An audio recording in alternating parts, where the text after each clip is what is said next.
En Inde, nous vous avons déjà parlé de ces petites filles et adolescentes qu'on marie de force. Des hommes adultes sont parfois eux aussi victimes de ces mariages forcés. Ils sont kidnappés et doivent s'unir sous la menace à des jeunes femmes souvent contraintes, elles aussi par leur famille. Reportage de Nicolas Bertrand, Mathilde Cusin et Guillaume Marc.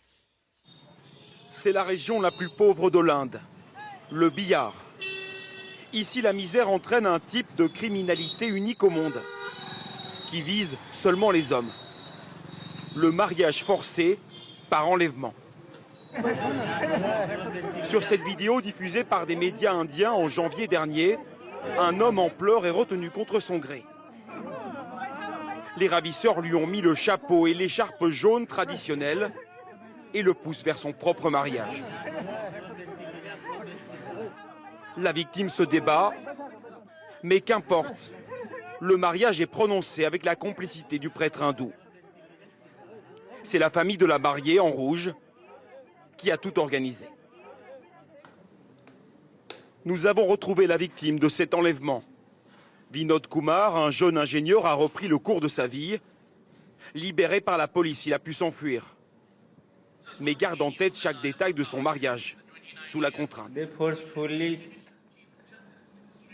Ils m'ont attrapé de force, ont braqué un pistolet sur ma tête et ils m'ont dit « Si tu ne fais pas ce qu'on te dit, on te tuera ».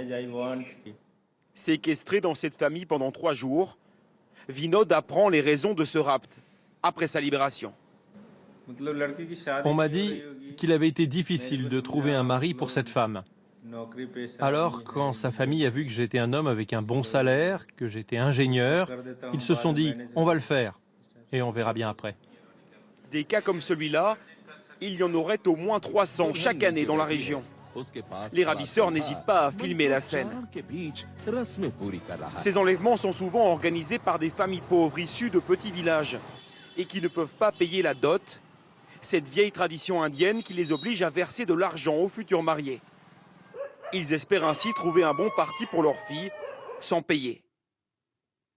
C'est ce qui est arrivé dans cette famille, il y a 24 ans. Sishikant Gupta, ingénieur agricole, a lui aussi été marié de force, à Goudiya. Ils ont même gardé les photos de la cérémonie. Sur toutes les photos, je suis triste. Et vous, madame, vous pensiez quoi? Moi aussi, j'étais malheureuse, car mes parents ont kidnappé quelqu'un pour mon mariage. Mais tout le monde pensait que c'était bien d'organiser ça. Et pourtant, de cette résignation est née une histoire d'amour. Aujourd'hui, je suis très heureux. Vraiment beaucoup. J'ai 2 fils et une petite famille. Et vous vous aimez? Bien sûr, à 100%. Mais parfois, ces enlèvements finissent très mal. Cet homme est accusé d'avoir kidnappé un jeune garçon qui s'est ensuite donné la mort. Une version que lui et les membres de sa famille démentent. C'était un mariage d'amour entre lui et ma sœur. Tout a été fait dans les règles. C'est sa famille qui n'était pas d'accord et qui a commencé à le menacer. C'était son choix de se marier. On ne l'a pas forcé. Non, ça n'arrive pas ici, ce genre de mariage forcé. C'est du passé. Devant la caméra, il préfère nier.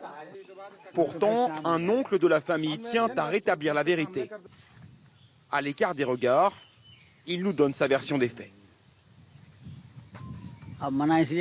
S'ils vous disaient la vérité, ils iraient en prison.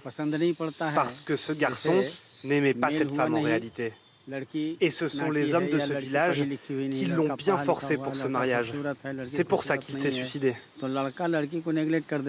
Et c'est courant dans le village, ce genre de mariage? Oui, avant cet incident, il y en a eu au moins 8 ou 9. Les autorités du Bihar ont refusé de nous répondre, tout comme la police. Dans toute la région, l'omerta règne sur ces mariages et personne n'a jamais été condamné pour ces pratiques.